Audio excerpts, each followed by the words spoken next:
नमस्कार, मैं हूं जगत सिंह अवाना और आप देख रहे हैं सर इंडिया टाइम्स। दोस्तों, बिहार का चुनाव आजाद भारत के इतिहास की कहीं नजीर ना बन जाए। पहली बार सुप्रीम कोर्ट के जरिए पता चल रहा है कि चुनाव आयोग चुनावों में धांधली कर रहा है। पहली बार ही यह पता चल रहा है कि जब विपक्ष इस मुद्दे को लेकर सुप्रीम कोर्ट जाता है तो चुनाव आयोग वहां वो जवाब नहीं देता जो सुप्रीम कोर्ट चाहता है, बल्कि उल्टे सीधे जवाब देकर अपना पल्ला झाड़ना चाहता है।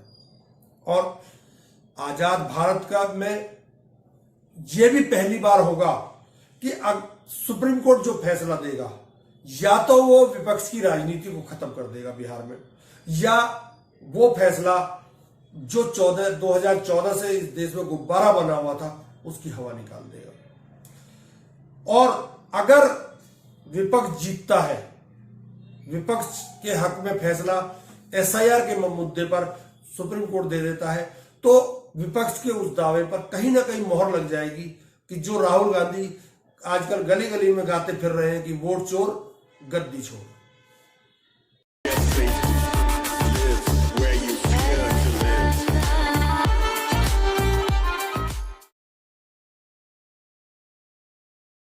वोट छोड़, वोट छोड़, वोट छोड़, वोट छोड़।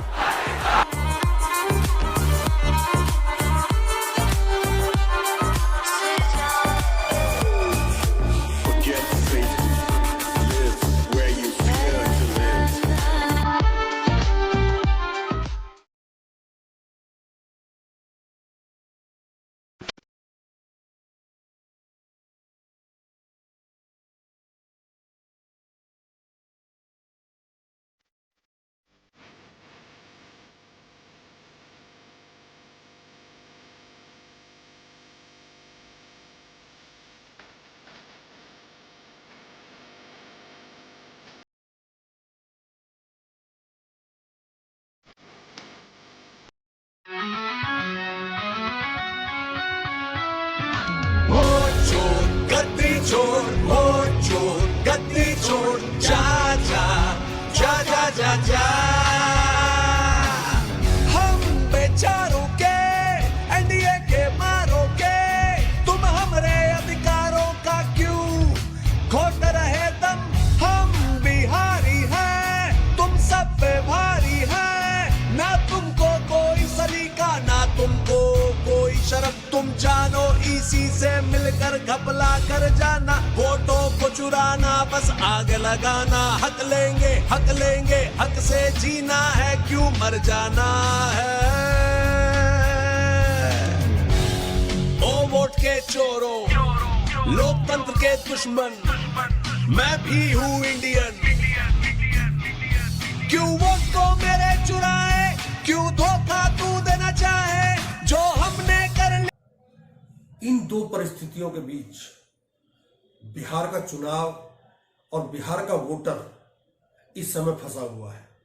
अगर 3,70,000 वोट कटते हैं तो क्या उनके पास वो 12 डॉक्यूमेंट नहीं थे जिनको चुनाव आयोग ने बोला, और एक डॉक्यूमेंट जो पहले चुनाव आयोग के 11 थे और एक डॉक्यूमेंट सुप्रीम कोर्ट के आदेश पर जोड़ा गया, आधार कार्ड, क्या वो डॉक्यूमेंट नहीं थे? क्या ये सारे वोटर मर गए? क्या ये सारे वोटर बांग्लादेशी थे, रोहिंग्या थे? इन सब सवालों के बीच चुनाव आयोग कल कोर्ट में कहता है कि हमने जो वोट काटे हैं उसमें से एक भी आदमी अपील करने नहीं आया। किसी भी जिले का एक आदमी अपील करने नहीं आया। सवाल यह है कि अपील करने के लिए उनके पास जानकारी कहां है? आज जो सुप्रीम कोर्ट में कल सुप्रीम कोर्ट में जो दस्तावेज चुनाव आयोग के वकील ने जमा किए उनमें 0-0 सभी जिलों के सामने लिखा हुआ है। आप देख लीजिए एक बार। ऐसा लगता है कि चुनाव आयोग भी की चालों को अब सुप्रीम कोर्ट समझ गया है। यही कारण है कि चुनाव आयोग से जांच ना कराकर इन सब एसआईआर में नाम कटे उनकी जांच, और जो मरे हुए के नाम जोड़े गए उनकी जांच, और जो लोग डॉक्यूमेंट होने के बावजूद उनके नाम नहीं जुड़े, उन सब की जांच का जिम्मा बिहार लीगल अथॉरिटी को सुप्रीम कोर्ट ने सौंप दिया है। उसको 1 हफ्ते के अंदर अब पूरी जानकारी देनी है, पूरे डॉक्यूमेंट देने हैं। जवाब जब सुप्रीम कोर्ट पूछता है कि ये वोटर क्यों कटे, तो चुनाव आयोग कोई साफगोई से जवाब नहीं देता है, बल्कि इधर उधर की बातों में उसके वकील घुमाने का प्रयास करते हैं। परंतु सुप्रीम कोर्ट थोड़ा सा इसमें सख्त है और वो कह रहा है कि नहीं, आपको हर हाल में ये सूची तो देनी ही पड़ेगी। अब आप देखिए कि जिन जिलों में वोट कटे हैं, उन जिलों में वोट जो जोड़े गए हैं और एक एक बूथ पर कितने वोट कटे हैं, कितने क्या किए हैं, इसकी जानकारी मैं अभी आपको दूंगा। परंतु आप देखिए, विपक्ष कहता रहा कि उनकी सूची तो दे दीजिए जिनके काटे हैं। कल सुप्रीम कोर्ट ने भी कहा कि आप वो बताइए तो सही, आपने वो वोट काटे क्यों है, उनका कारण क्या है। परंतु चुनाव आयोग इस बात को बिल्कुल भी हां करने के लिए राजी नहीं है कि हम कारण बताएंगे उसका। यही कारण है कि सुप्रीम कोर्ट ने बिहार लीगल जो अथॉरिटी है उसको इसका जांच का जिम्मा सौंपा है। 2005 में जिनके नाम थे उनके नाम क्यों गायब हो गए, मर गए, वो अलग बात है। परंतु जो लीगल सेल को ऑर्डर दिया है सुप्रीम कोर्ट ने अपने आदेश में कहा है कि जो नाम कटे हैं उनको आप अब एक बीएलओ लीजिए और जिनके नाम कटे हैं उनकी सूची चुनाव आयोग से लीजिए और उनके घर घर जाकर पता कीजिए कि वो आदमी वहां रहता है या नहीं रहता है, वो बांग्लादेशी है, रोहिंग्या है, या किसी डॉक्यूमेंट के चक्कर में उसका नाम तो नहीं कटा है। ये सब काम लीगल सेल को दिया गया है, बिहार लीगल सेल को। अगर सब कुछ इन बातों पर देखा जाए और इन सब की जानकारी ली जाए तो सुप्रीम कोर्ट ने यह भी कहा है कि जो व्यक्ति जीवित है, बिहार का नागरिक है और उसका नाम नहीं जुड़ा है, अगर उसको किसी लीगल उसकी जरूरत पड़ती है डॉक्यूमेंट की या लीगल उसकी जानकारी की, तो उसके लिए आप उन्हें वकील भी दीजिए, परंतु उनका नाम जरूर जोड़िए। उनका अधिकार कहीं भी छिनना नहीं चाहिए। 1 हफ्ते में पूरी जानकारी देगा इसकी बिहार लीगल सेल। और सुप्रीम कोर्ट ने यह भी कहा है कि आप 1 हफ्ते के अंदर पूरी जानकारी इकट्ठा कीजिए। आपको जितने आदमी लगाने इसमें लगाइए, आपको हर घर में जाकर इसकी जानकारी लेनी है। Legal authority, Bihar legal authority ये काम करेगी। अब देखिए, सुप्रीम कोर्ट ने एक और कहा है, कल ही कहा है कि गड़बड़ी तो हुई है। 1,32,00,000 ऐसे पते हैं बिहार में, 1,32,00,000 ऐसे पते हैं जहां हिंदू भी रहता है, मुसलमान भी रहता है, एक ही पते पर क्रिश्चियन भी रहता है, एक ही पते पर ओबीसी भी रहता है, एक ही पते पर स्वर्ण भी रहता है, एक ही पते पर दलित भी रहता है। ये कैसे हो सकता है? इसकी विस्तृत रिपोर्ट भी सुप्रीम कोर्ट ने अपने आदेश में लीगल सेल से मांगी है। खैर, लीगल सेल कब देगा? 1 हफ्ते में देगा, वो सुप्रीम कोर्ट ने दिया। परंतु मैं इसकी जानकारी आज ही आपको दे देता हूं कि आखिर ऐसा कैसे हो रहा है। उदाहरण के तौर पर आप 12 चट्टी विधानसभा सीट को ले लीजिए। यहां हाउस नंबर 6 है। हाउस नंबर 6 एक मकान, उसमें 877 वोटर हैं। उसमें हिंदू भी है, उसमें मुसलमान भी है, उसमें ईसाई भी है। मैं ये आपको दिखाऊंगा आगे, वीडियो भी इसका दिखाऊंगा मैं आपको। एक जमुई की चकाई विधानसभा सीट है, उसका घर नंबर 13 है, उसमें 545 वोट है। उसके अलावा चकाई विधानसभा की ही है। मैं का अगर इतिहास आपको मैं बताऊं कि चकाई विधानसभा कभी किसी एक पार्टी की परंपरागत सीट नहीं रही। 2020 में यहां से जो जीते थे वो थे सुमित कुमार सिंह, वो इंडिपेंडेंट जीते थे। 2015 में यहाँ आरजेडी की सावित्री देवी जीती थी। 2010 में सुमित कुमार सिंह जेएमएम के टिकट पर जीते थे।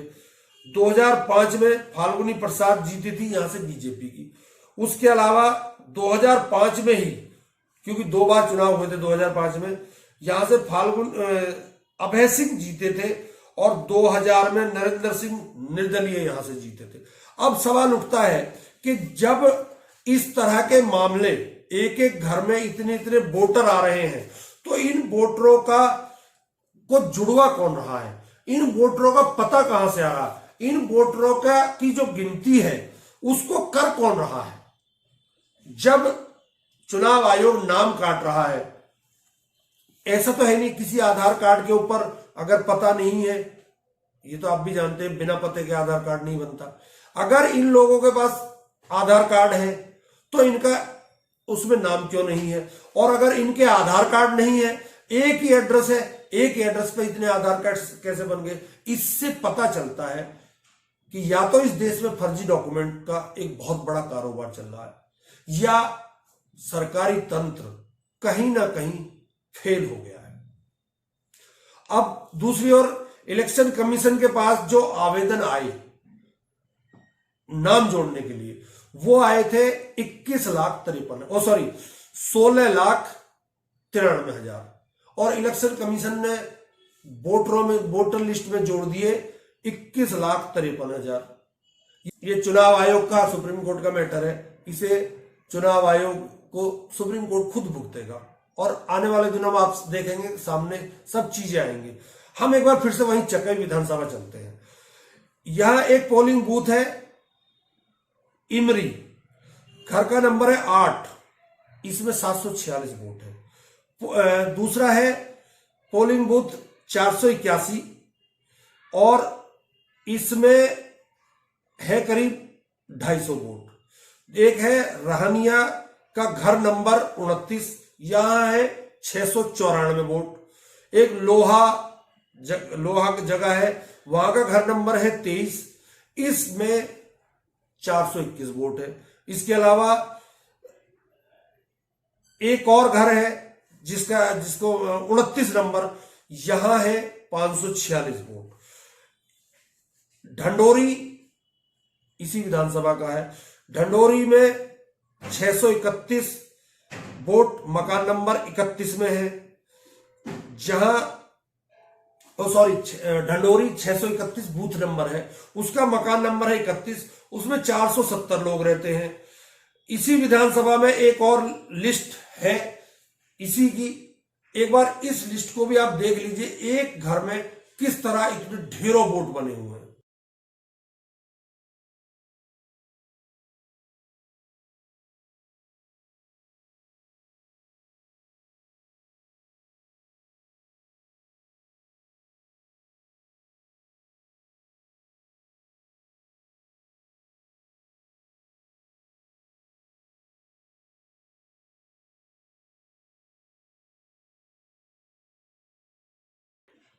अब सवाल उठता है कि जो फर्जी वोट बने हुए हैं, ये सारे घुसपैठिए हैं, रोहिंग्या है या क्या है।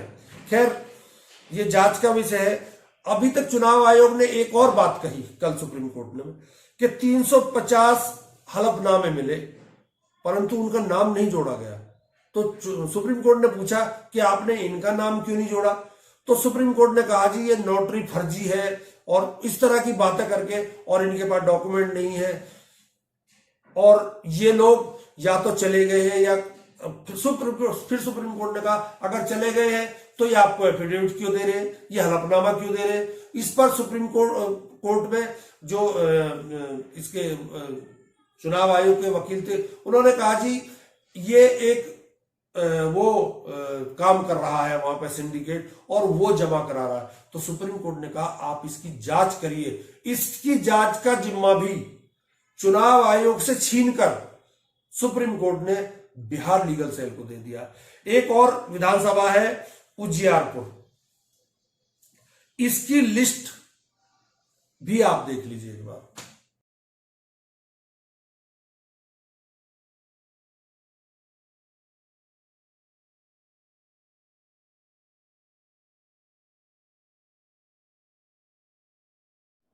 तो क्या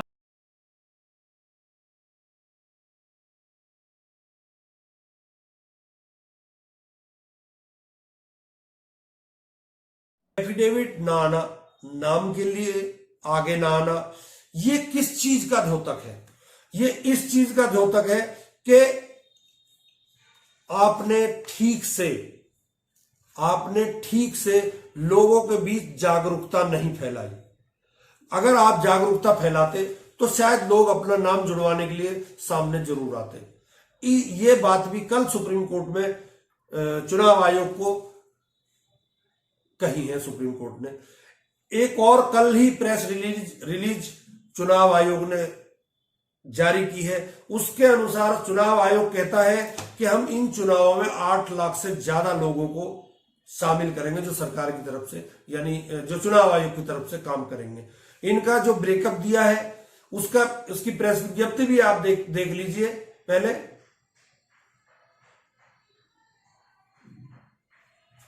इस विज्ञप्ति के अनुसार 4,53,000 पोलिंग पर्सन होंगे, 2.5 लाख के करीब पुलिस वाले होंगे, 28,370 काउंटिंग वाले दिन काउंटिंग एजेंट जो काउंटिंग करते सरकारी वो होंगे, 17,875 माइक्रो ऑब्जर्वर होंगे।